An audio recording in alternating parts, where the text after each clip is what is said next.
چند مدارس کی بنیاد رکھی کہ میں نے اللہ سے مانگا کہ یا اللہ ایک ایسی نسل میرے ذریعے سے تیار کروا دے جنہیں علم میں رسوخ ہو، تو اس کے لیے عربیت کو میں زندہ کرنے کی کوشش کی کہ عربیت چابی ہے علوم کی، اس کے بغیر آپ علم تک نہیں پہنچ سکتے۔ دوسرا، ان کے اخلاق بلند ہوں کہ حسن سلوک اور اخلاق کے بغیر آپ بات پہنچا نہیں سکتے۔ آپ کتنے ہی بڑے علامہ ہوں، آپ کے اخلاق خراب ہوں، آپ کی زبان کا بول خراب ہو، آپ کی بات بلوٹوتھ، اب تو بڑی آسان بات ہے، بلوٹوتھ آف ہو جائے گا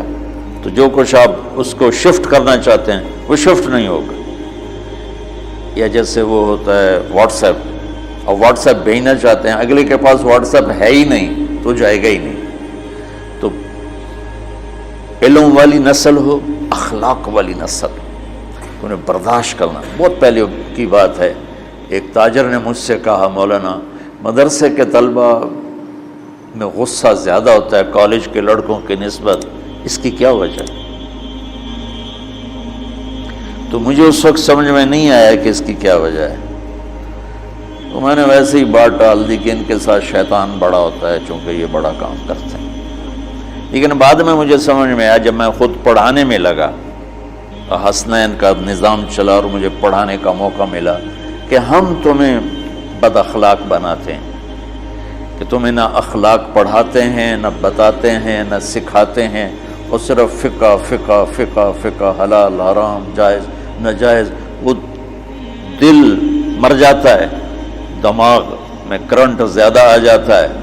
تو پھر ہر کوئی غصے میں آ جاتا ہے۔ تو دوسری بات میں چاہتا تھا، اللہ ایک ایسی نسل میرے ذریعے سے تیار کروائے ان کے اخلاق کا نشان، تاکہ وہ بات پہنچا سکیں۔ اور تیسرا یہ چاہتا تھا کہ وہ انبیاء کی طرح گشت کرنے والے ہوں، تو انبیاء کی طرح اللہ کا پیغام پہنچانے کا ذوق والے ہوں۔ جو مدرسے سے نکلتا ہے کہیں پڑھانے کو جگہ مل جائے، کوئی مسجد کا ممبر مل جائے، کوئی دارالافتاء میں تخصص کر لوں، کہیں پڑھانے بیٹھ جاؤں، یا اپنا مدرسہ بنا لوں، یہ ذوق ہیں۔ کہیں کسی شیخ کے ہاں تعلق بن گیا تو مجھے خلافت مل جائے، میں بھی، اب چونکہ اب شیخ زیادہ ہو گئے ہیں، خلافتیں عام ہو گئی ہیں، تو مجھے ایک ساتھی بتانے لگا کہ وہ ایک شیخ کے خلیفہ تھے، تو وہ فرما رہے تھے، دیکھو بھائی، اس میں تو کوئی شک نہیں جو بات انہوں نے کی کہ تربیت کے لیے کسی نہ کسی کے ساتھ تعلق ہونا چاہیے، تو آپ بھی کسی سے بیعت ہو جائیں، تو چاہے مجھ سے ہی بیعت ہو جائیں، کوئی بات نہیں۔ چونکہ اب لوگ وہ اتنے چھوٹے چھوٹے شیخ بن گئے ہیں کہ وہ نظر ہی نہیں آتے، وہ دکاندار والا شیخ تو بنتا ہے۔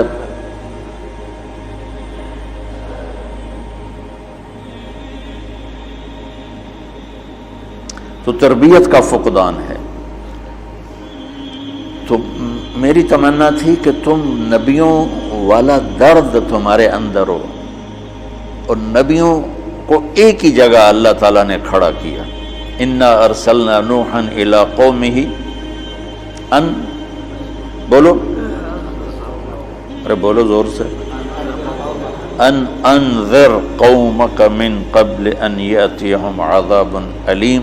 قال یا قوم انی لکم نذیر مبین، ان اعبدوا اللہ واتقوہ واطیعون یغفر لکم من ذنوبکم ویؤخرکم الی اجل مسمی، ان اجل اللہ اذا جاء لا یؤخر لو کنتم تعلمون۔